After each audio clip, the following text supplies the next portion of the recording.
Assam cancer care ফাউণ্ডেশ্যনৰ যি কৰ্কট UTSS সঞ্চালক নলবাৰী আটাইকে আমি মঞ্চত বিচাৰিছোঁ আৰু মাননীয় মন্ত্ৰী মহোদয় এই অনুষ্ঠান সম্পাদন কৰি মঞ্চত বৰ্ধন কৰিব আৰু আপোনালোকৰ উদ্দেশ্যে তেখেতক সম্বোধন কৰিব।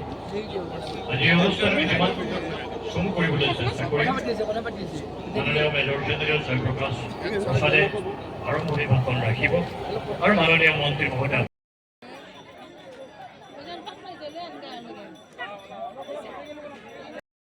মাননীয় শ্ৰীযুত জয়ন্ত মল্ল বৰুৱা ডাঙৰীয়াই এয়া মঞ্চলৈ আহি অগ্ৰগামী হৈছে আৰু আজি আমাৰ তেখেত মধ্যমণি আমি তেখেতক মঞ্চলৈ স্বাগত সম্ভাষণ জনাইছোঁ। সকলোৱে এটা হাত চাপৰি দিব। শ্ৰীযুত জয়ন্ত মল্ল বৰুৱা ডাঙৰীয়াই পোনে পোনে মঞ্চত আহি আমাৰ আজি আসন গ্ৰহণ কৰিব আৰু আসন গ্ৰহণ কৰিব মেজৰ জেনেৰেল জয় প্ৰকাশ প্ৰসাদে। মাননীয় জয় প্ৰকাশ প্ৰসাদকো আমি মঞ্চলৈ স্বাগত সম্ভাষণ জনাইছোঁ। ইয়াত শ্ৰীযুত জয়ন্ত মল্ল বৰুৱা ডাঙৰীয়াই আসন গ্ৰহণ কৰিছে আৰু মেজৰ জেনেৰেল মেনেজাৰ L&T মাননীয় মনীষ কুমাৰ মঞ্চলৈ আহিব, তেখেতক আমি স্বাগত সম্ভাষণ জনাম। মাননীয় জয় শংকৰ ডাঙৰীয়া তেখেতক আমি মঞ্চলৈ আমন্ত্ৰণ জনাইছোঁ। মাননীয় জয় শংকৰ ডাঙৰীয়া আমন্ত্ৰণ জনাইছোঁ। মনোজ ডেকা ডাঙৰীয়াক, মনোজ ডেকা ডাঙৰীয়া তেখেত ACCFৰ কাৰ্যকৰ্তা, জ্যেষ্ঠ কাৰ্যকৰ্তা। এই সকলৰ উপৰি আমাৰ আজি মঞ্চ শুৱনি কৰি স্বাগত সম্ভাষণ জনাম। আমাৰ মাজত আছে মনীষ কুমাৰ ডাঙৰীয়া, তেখেতক আমি স্বাগত সম্ভাষণ জনাম আৰু মনোজ ডেকা ডাঙৰীয়া আমাৰ মাজত উপস্থিত আছে। মনোজ ডেকা ডাঙৰীয়াক আমি স্বাগত সম্ভাষণ জনাইছোঁ। L&Tৰ বিষয়া তথা কৰ্মকৰ্তাসকল, আজিৰ এই পবিত্ৰ অনুষ্ঠানত উপস্থিত থকা নলবাৰীবাসী ৰাইজ, আই মাতৃসকল, সাংবাদিক বন্ধুসকল, আপোনালোক সকলোলৈকে মই শুভেচ্ছা প্ৰদান কৰিছোঁ। কেইদিনমান আগতে আমাৰ নতুন বৰ্ষ, তাৰ লগে লগে ভোগালী বিহু আৰু নতুন বৰ্ষ আৰু মাঘ বিহুৰ শুভেচ্ছা আপোনালোক সকলোলৈকে জনাই এই বছৰৰ প্ৰথমটো মাহতে বা মাঘ মাহৰ প্ৰথমতে আমি এনেকুৱা ধৰণৰ এটা শুভ কাম কৰিবলৈ পাই সঁচাকৈ অত্যন্ত আনন্দ অনুভৱ কৰিছোঁ। নলবাৰীবাসীৰ কাৰণে ই এক সপোন আছিল যে নলবাৰীত এখন অতি উন্নত মানৰ কেঞ্চাৰ কেয়াৰ হস্পিটেল হওক, য'ত আমি আমাৰ ৰোগীসকলৰ বিভিন্ন ধৰণৰ সুবিধা পাওঁ। সামাজিক জীৱনত থকা হিচাপে মই নলবাৰী আৰু ইয়াৰ দাঁতিকাষৰীয়া অঞ্চলসমূহত কেঞ্চাৰৰ যিটো প্ৰাদুৰ্ভাৱ আৰু একোটা পৰিয়ালতে এজন নহয় দুজন তিনিজনকৈ কেতিয়াবা কেঞ্চাৰ হৈ পৰিয়ালটো কেনেদৰে নিশেষ হৈ যায়, কি ধৰণৰ এটা পৰিৱেশ হয় আমি প্ৰায় দেখি থাকোঁ। বিধায়ক হিচাপেই হওক বা মন্ত্ৰী হিচাপেই হওক, এই অঞ্চলৰ অজস্ৰ মানুহ মোৰ ওচৰলৈ সদায় আহে। এনেকুৱা এটা দিন নাথাকে যে আজি ৰাতিপুৱাও ইয়াতো মই কেঞ্চাৰ পেচেণ্ট কোনোবা নহয় কোনোবা এখন এপ্লিকেশ্যন লৈ আহে। এনেকুৱা দিন এটা নাথাকে যিদিনাখন মোক কোনোবা কেঞ্চাৰ পেচেণ্টে আহি এখন আবেদন নিদিয়ে যে মোক ট্ৰিটমেণ্টৰ কাৰণে এইখিনি সহায় কৰি দিয়ক, বাহিৰলৈ যাব বিচাৰিছোঁ, ঘৰৰ পৰিৱেশ বেয়া, ইত্যাদি ইত্যাদি বিভিন্ন কথা। সেইকাৰণে মই ভাবোঁ যে আমাৰ এই অঞ্চলত, বিশেষকৈ নলবাৰী আৰু ইয়াৰ দাঁতিকাষৰীয়া অঞ্চলত যিটো কেঞ্চাৰৰ প্ৰাদুৰ্ভাৱ, সঁচাকৈ আমাৰ কাৰণে এক চিন্তনীয় আৰু ভয়াৱহ বিষয়।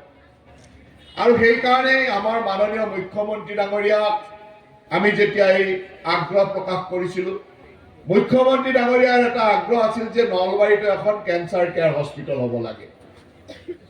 মুখ্যমন্ত্ৰী ডক্টৰ হিমন্ত বিশ্ব শৰ্মা ডাঙৰীয়াৰ সম্পূৰ্ণ প্ৰচেষ্টাত, একক প্ৰচেষ্টাত আজি আমি নলবাৰীত এনেকুৱা ধৰণৰ এখন কেঞ্চাৰ কেয়াৰ ফাউণ্ডেশ্যন বা হস্পিটেল পাবলৈ সক্ষম হৈছোঁ।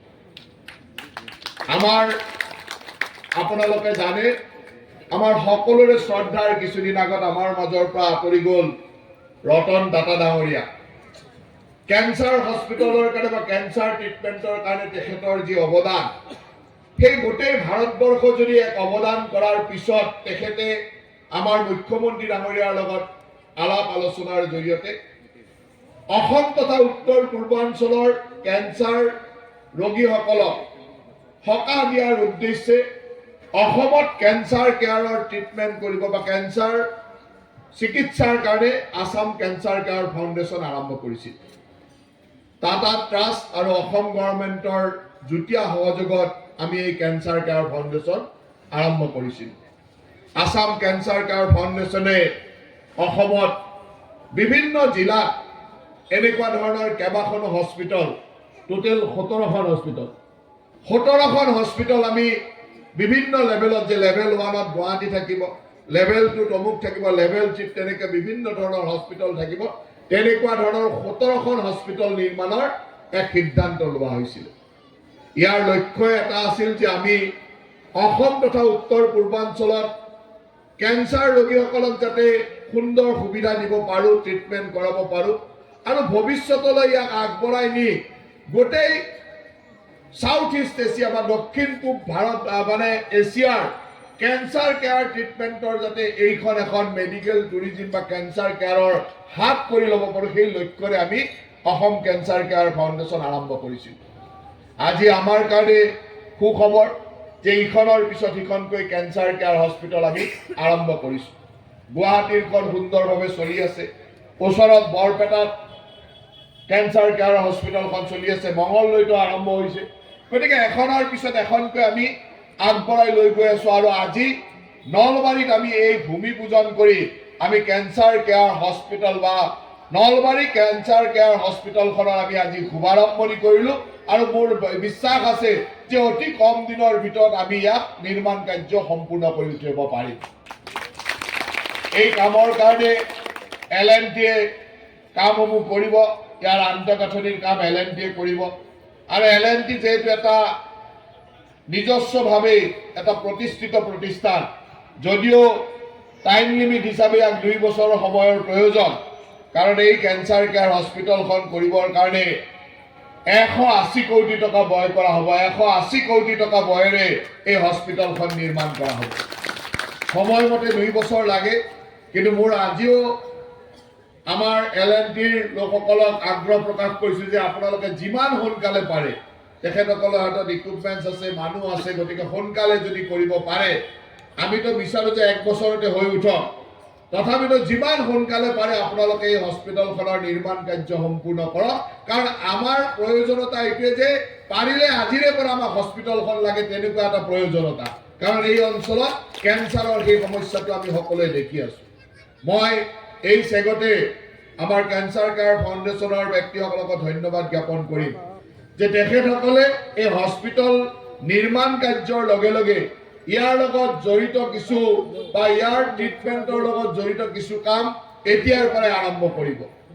অহা ফেব্ৰুৱাৰী মাহৰ পৰাই তেখেতসকলে পেচেণ্ট আউটৰিচ প্ৰগ্ৰেম এটা কৰিব বিচাৰিছে, যে আমাৰ এই অঞ্চলত থকা কেঞ্চাৰ ৰোগীসকলৰ ঘৰলৈকে গৈ তেওঁলোকক আনি তেওঁলোকক সজাগতা কৰা, তেওঁলোকৰ ট্ৰিটমেণ্টৰ কাৰণে বিভিন্ন ধৰণৰ ব্যৱস্থা কৰা, ক'ৰবাত হস্পিটেলৰ বেলেগ হস্পিটেললৈ নিব লাগিলে নিয়াৰ ব্যৱস্থা, যাতে আমাৰ কেঞ্চাৰ হস্পিটেলখন নিৰ্মাণ হৈ নুঠোতেও আমাৰ নলবাৰীৰ ৰাইজে যাতে এই ধৰণৰ সুবিধা পায়, তাৰ কাৰণে ফেব্ৰুৱাৰী মাহৰ পৰাই তেখেতসকলে কাম আৰম্ভ কৰাৰ কথা মোক ইতিমধ্যে জনাইছে।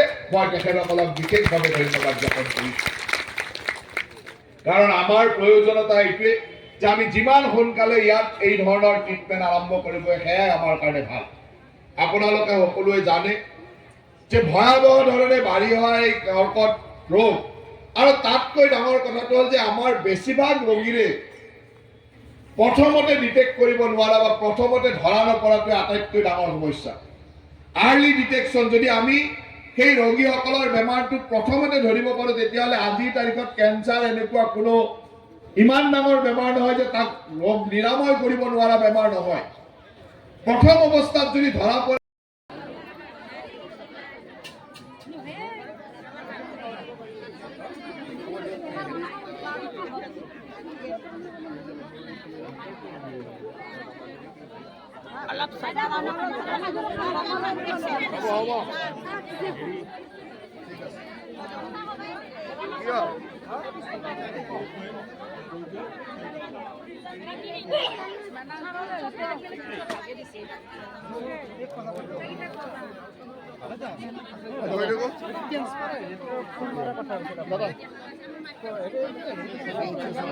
গোস্বামী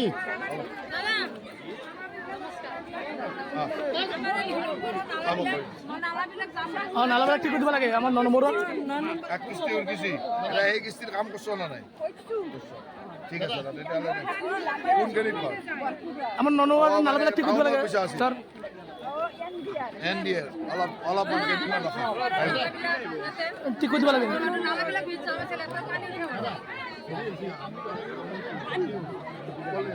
দেখিলে বেলেগ ছিল দেখা লইতে লাগছিল এপ্লাই কৰতে